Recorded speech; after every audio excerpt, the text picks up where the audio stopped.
Bengals Browns Part 2 crossover Part 2. Let's get into the biggest stories and biggest matchups as the Bengals seek revenge against the Browns in Week 14. You are Locked On Bengals, your daily Cincinnati Bengals podcast, part of the Locked On Podcast Network, your team every day.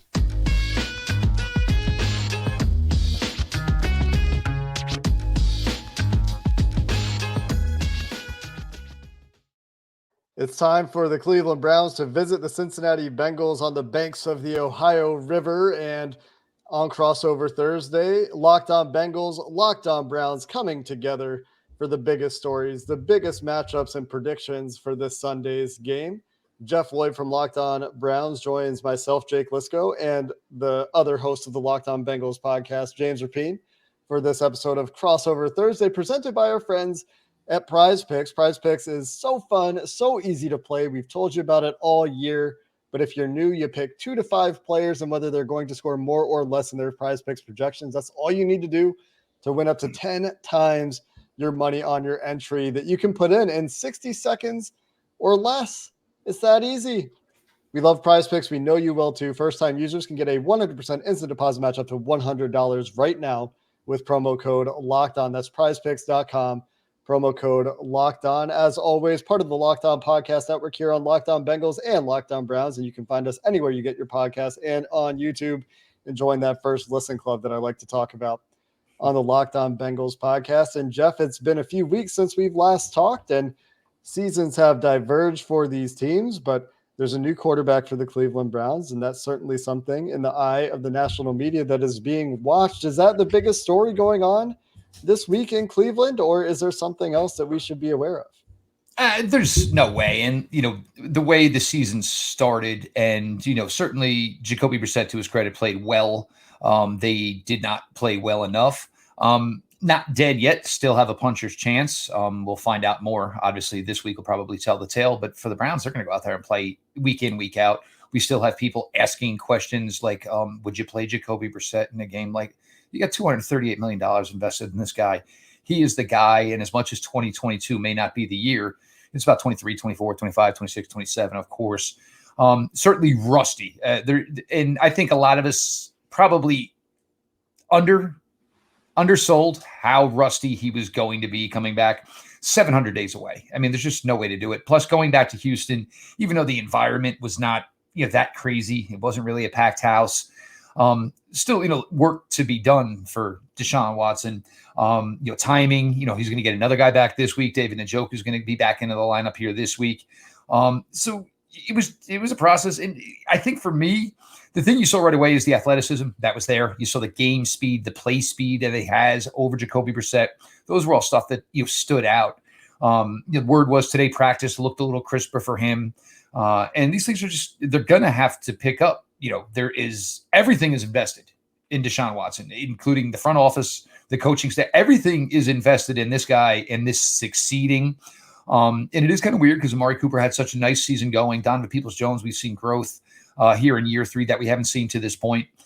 So he's got to get on the same page as these guys. The Browns, the calling color has always been they can run the ball, have a great offensive line as far as the running game is concerned. They had 2 receivers who were contributing along with David Njoku here. They got to get him right, and the faster he gets right, the better it is for the Cleveland Browns, because they're also in a spot here where they're kind of selling this team over the next 5 weeks to prospective free agents. So there's a lot going on here. But yeah, I mean, there is no other story Cleveland Browns right now other than Deshaun Watson, which, let's be honest, it was always the story.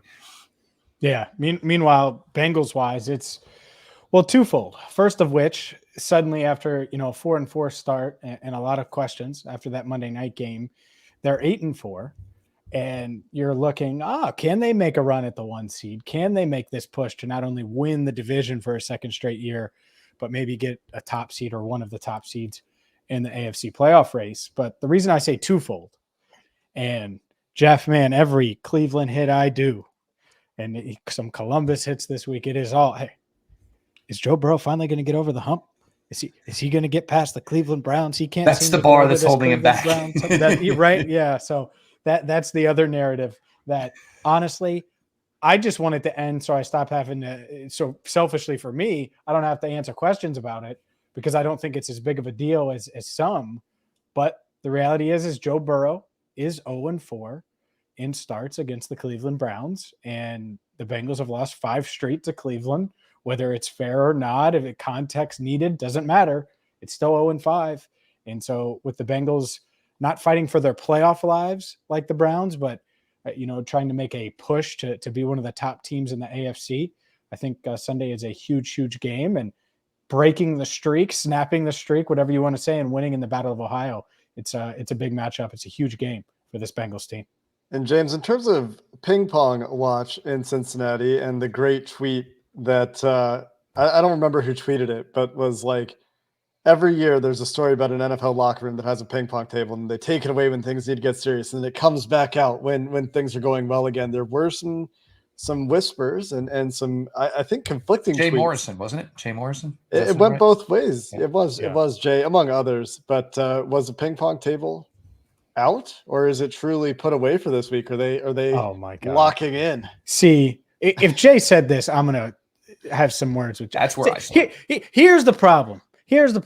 Is stuff like that.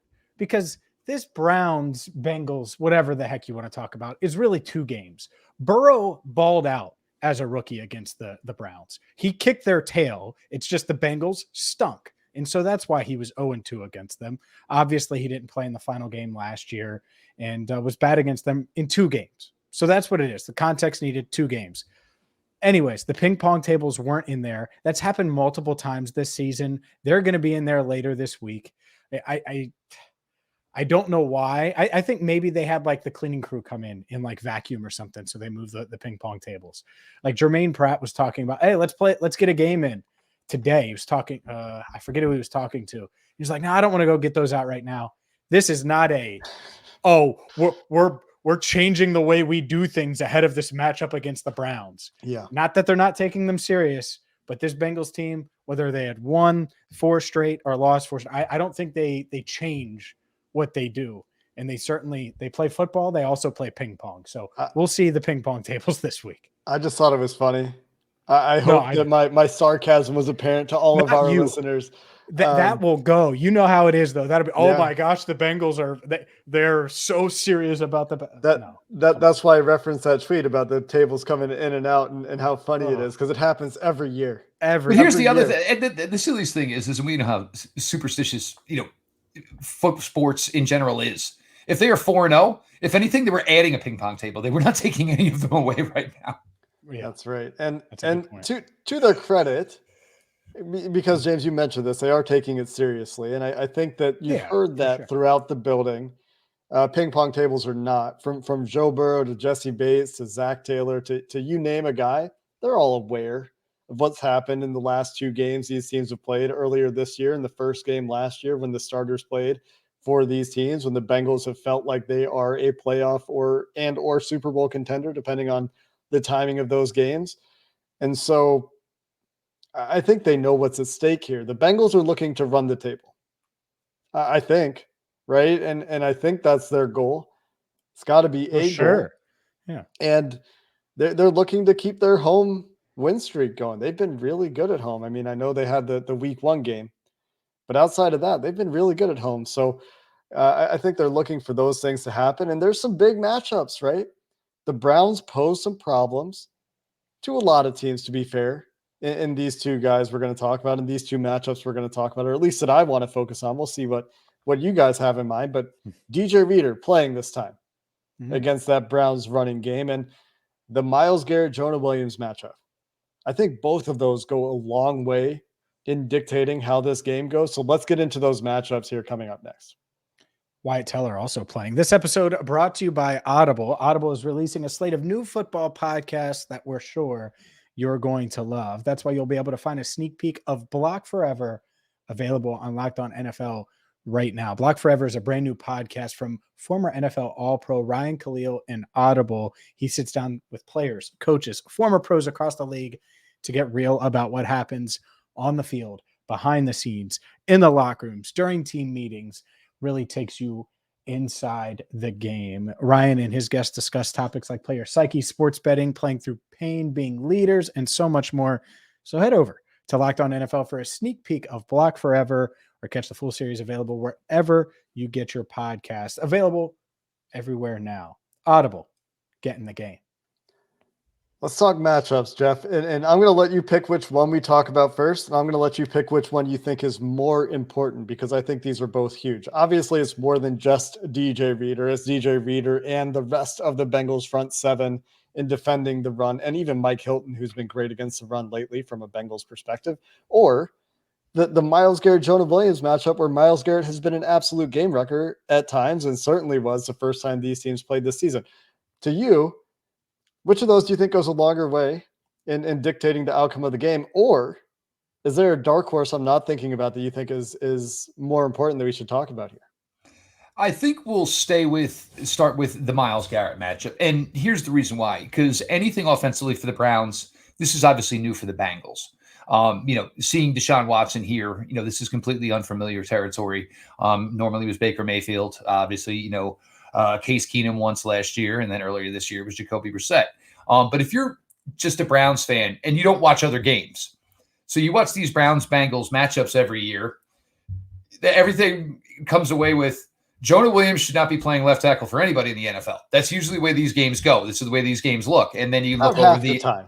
Then you look at the full body of work of Jonah Williams, the other 15, 16 games for a year. And it's like, well, yeah, sometimes guys struggle against Myles Garrett.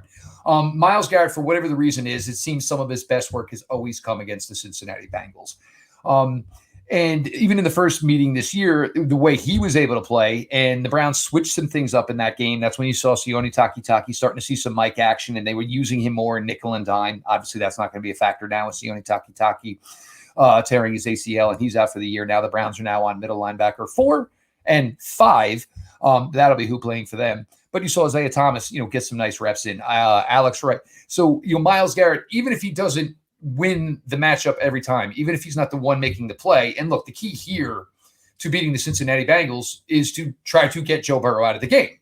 If you can get Joe Burrow off his game, or you can get him to the point where he becomes a spectator, that's usually what the recipe would be to beat the Bengals. So for me, that's always got to be the matchup, especially with the wild card on the offensive side of the ball. For Myles, it's been a tricky year. Obviously the car accident early in the year dinged him up. He's still dinged up.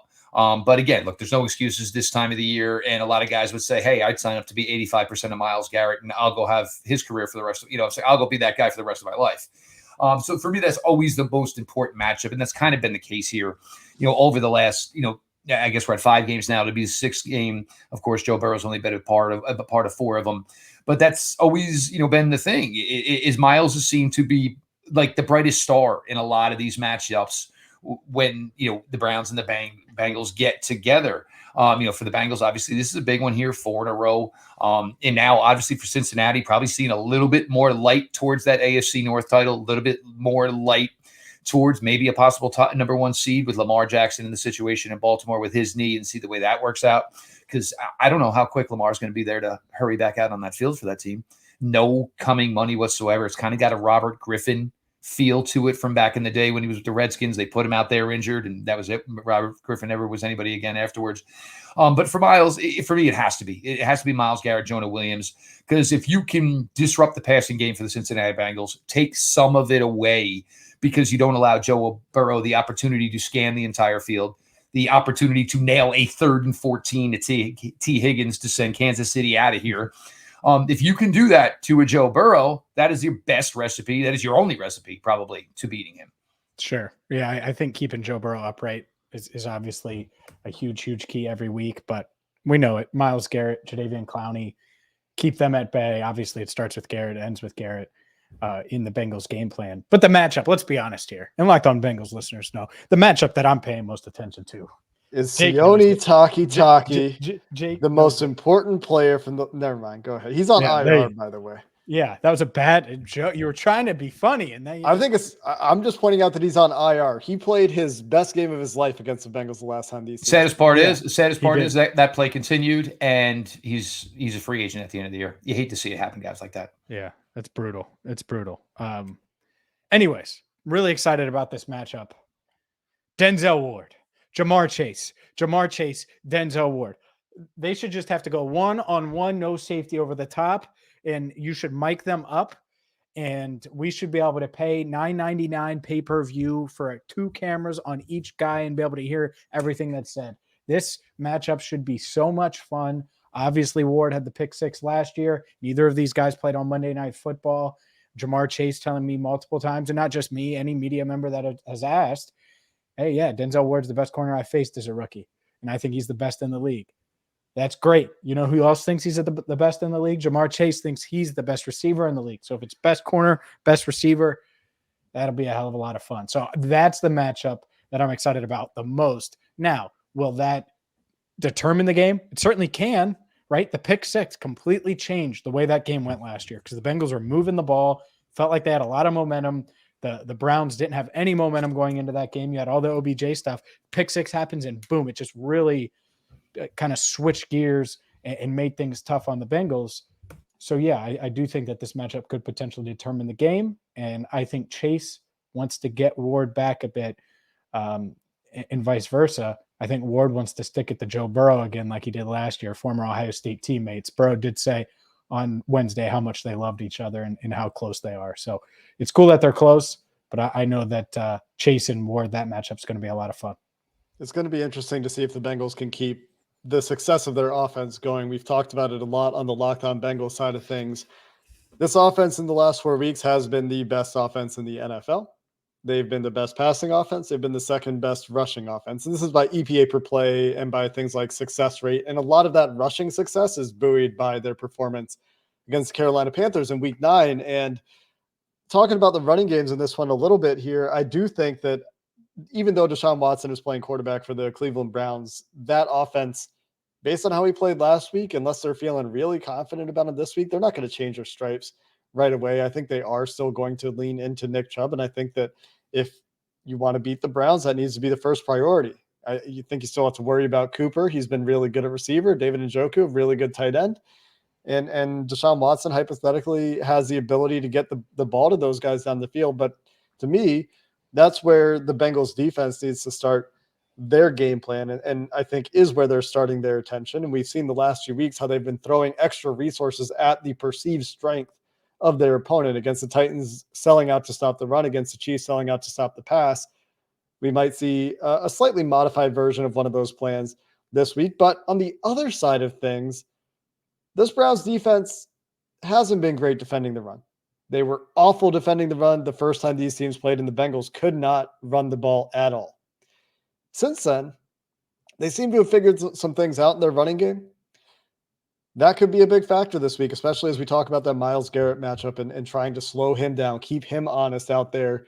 And I know he's good against the run too, but just preventing him from being able to pin his ears back on every down, staying ahead of the chains, not getting behind the chains, these sorts of things, these sorts of situational things to tilt that in the Bengals' favor. The run game could have a lot to say with that. So seeing if the Bengals can come out and run the ball this week could be part of what helps their offense stay on track against a team that they've had some struggles against over the last couple of years, guys. I agree, and I actually like James's point because you're talking about two. Oh, of course, you got the green shirt on. You repping the company. Look at him go over there, Jake. But you talk about I don't want to shortcome anybody else on the Bengals, but I mean Chase Daniel is, Jamar Chase is your best weapon on the offensive side of the ball, and by no means am I disrespecting anybody else on that side, obviously. But this now, we had a Martin Emerson mashup with T. Higgins the first time. You're going to have Greg Newsome to play the nickel. He's going to match up with Boyd. You're going to have Denzel. For the Bengals passing game versus the Browns secondary, it's all guns ablaze. Everybody's going out there. It's top shelf guys all around. And there's going to be a lot of chippiness. We know this, and we know the way, these two franchises look at each other. I think James's matchup is probably the biggest one here. And I mean, if you just want to say Ward versus Chase, or you want to say Bengals wide receiver versus, Browns cornerbacks, Greg Newsome had a great week last week. Martin Emerson has been fantastic. I can't even, there's not enough superlatives we can put on this for what Martin Emerson, has done for this team. And the thing is he's different from the fact he's longer, he's bigger. I'm sure somebody in that war room said, hey, look, we got T. Higgins. Let's not worry for, Jamar Chase is good, but, T. Higgins, is a tough guy to find a matchup for at the cornerback position. That's probably where the game is going to be won. It's going to be won by, do the Browns cornerbacks have a better day than the Bengals wide receivers? It could. And that's my style. Talking skill players, talking downfield. Hopefully they protect. Just tell me weather's not going to be a factor before we did all this. Yeah. Hey, honestly, the Bengals are going to throw it regardless. Some, that now they've shown that they can run it, and we'll see if that can hold up, and this offensive line can hold up. And while there's a key that I want to mention as we dive into our predictions, and we can do that coming up next on this Locked On Battle of Ohio crossover on a crossover Thursday. BetOnline.net is your number one source for sports betting, info, stats, news, and analysis. Get the latest odds and trends for every professional and amateur league out there. From football to basketball to soccer and esports, we've got it all at BetOnline.net. And if you love sports podcasts, you can find those at BetOnline as well. We're always the fastest and easiest way to get your betting fix. Head to the website today or use your mobile device to learn more. BetOnline, where the game starts.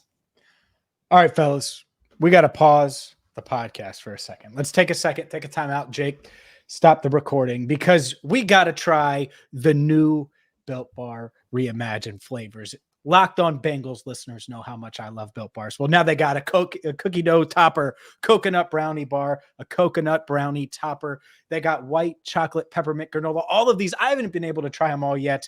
It's why you need to get your hands on some Built Bars. Why it's the number one protein bar on the planet. If you're new to Locked On Bengals and you haven't heard me talk about it, well, OGs know how much I love Built Bars. High in calories, low in sugar, and high in protein, low in calories, low in sugar. Wow, I got that wrong. See how long it's been? Point is, I'm excited Built Bars are back, and you need to get your hands on these right now by going to built.com, use promo code LOCKEDON15 and get 15% off. Don't delay. Go there now. High in protein, low in calories, low in sugar. Nailed it. Promo code LOCKEDON15 at built.com. It has been too long since we've talked about those protein-packed chocolate bars of goodness. But James, before we get to the predictions, you guys just want to talk about the passing game. I'm over here trying to talk about the run game, trying to talk about the trenches. Yeah, that's fine. What's the last matchup you want to hit before we go predictions? Well, it's game script, and in the fact that the Bengals are a drop back passing team that are okay with running it occasionally. The Browns have a good pass rush and like to run the ball. So when the Browns get up early, it's a really bad matchup for the Bengals. So what do the Bengals need to do? They need to get off to a better start. You can't have pick sixes. You can't have early turnovers. You can't give the Browns confidence. Harass Watson early. Don't let him get into a rhythm early. And then offense move the ball and punch it in when you get down there. And if you get off to an early advantage, if you get off to an early advantage, I think it will go a long way. What do you got, Jeff? Well, your choice of words there may not have been good for the Locked On Browns fans as far as Deshaun Watson. But yeah, I mean, if you're the Bengals, look, I mean, I don't even notice what I said for what it's. I don't know what you said either, man. Well, harassing and Deshaun Watson in the same sentence. Oh. We can't. Yep. Look, it happens. Yeah. It happens. I meant make him uncomfortable on the. But even still, but for the Bengals, look, until he is the old Deshaun Watson, you don't know what you got. And you watched that tape last week. I mean, I'm yeah, he was really, really good, but wow, it doesn't look like, how quick does this come? Does it come in game 2? Is it going to take the entire entity of the rest of this season?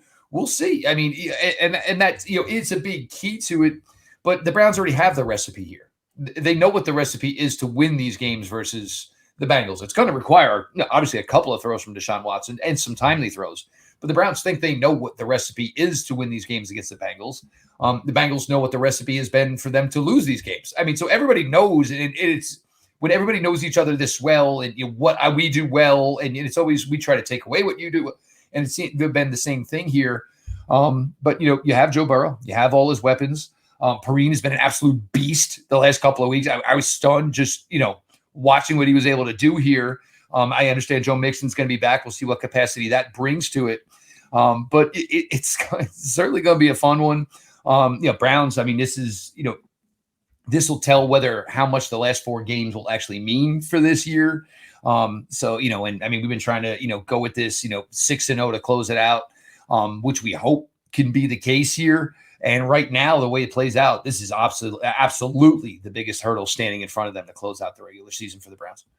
You talk about making Deshaun Watson uncomfortable in the pocket. Trey Hendrickson, not a name we've mentioned yet on this podcast, I believe. And if there is one matchup that you really might feel good about as a Bengals fan, it's Trey Hendrickson, Jedrick Wills out there in a pass rushing situation. I think Jedrick Wills, Joel Bitonio, really good. Wyatt Teller, really good. Jack Conklin, really good.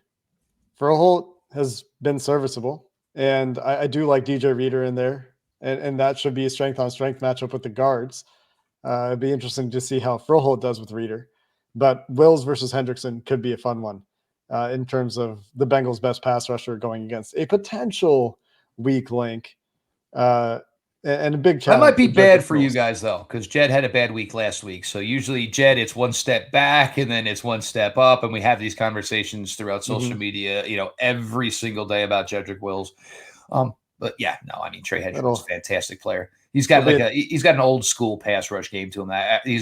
We really liked, and actually when he was a free agent leaving New Orleans, we were kind of hoping. But you guys were to check. I don't think the Browns were comfortable with writing at the time. It'll be an interesting matchup nonetheless. But guys, that's a lot of matchups, and there's more that we could get into. David Njoku, another tight end after the Bengals, did a pretty good job on Travis Kelce last week, along with Amari Cooper. Man, I messed it up 2 days in a row now. Who will be the primary passing threats for the Bengals to deal with without Chidobe Awuzie as far as Cooper goes. But let's get into those predictions, guys. The Bengals heavy favorites in this one in Cincinnati. Yep. How do you guys see this one going? I'm taking the Bengals. And, I was taking the Bengals going into the Monday night game, and it was it didn't work out that way. But look, they have the better quarterback. Their offensive line is playing better. They're playing for more. And here's the difference, I think. They should be sick and tired of hearing about how the Browns kick their tail as much as they have.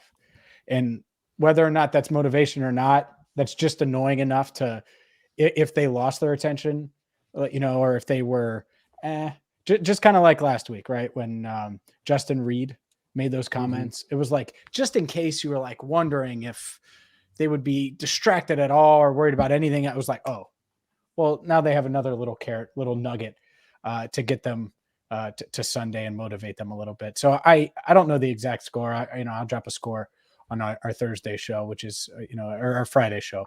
But I think the Bengals are going to win this game and split with the Browns. And I had them splitting with the Browns, I think, coming into the year. Maybe I'm wrong on that, but it may be sort of close. I think Watson's going to play better, but I think the Bengals get off to a better start and they hang on at home. I guess that leaves me. The Browns, what they do well, and obviously it's different than other teams, seeing as, Cincinnati ended up going to the Super Bowl last year. What the Browns do well, it's just something where it kind of gives just like a funk to Cincinnati.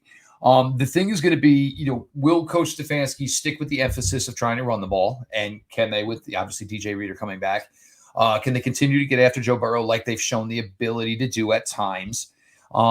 And, will Deshaun Watson at least do enough? Look, I mean, you can't expect to beat a team that played for the Super Bowl the previous season by going 12-22 for 131. That's not going to do it. It's not going to cut it. There's just no way. But until I see the Browns lose to the Bengals the way they're currently constructed, because it just seems like it just doesn't work. I mean, yes, the Bengals, they could beat. Look, the Bengals could beat anybody. And it is legit. I'm not dissing you guys. I think there's certainly in play to be the number one overall seed. Certainly with Buffalo with a couple injuries now, that certainly gives them that opportunity.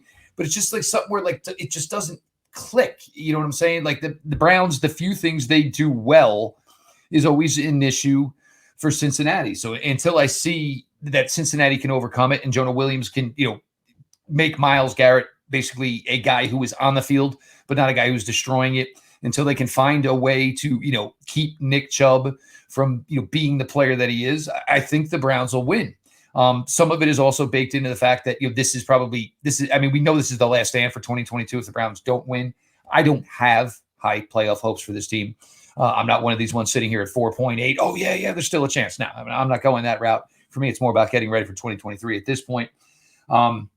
So, but it just doesn't seem like the few flaws that the Bengals have, it seems like it's always a bigger amplified issue when they play against the Cleveland Browns.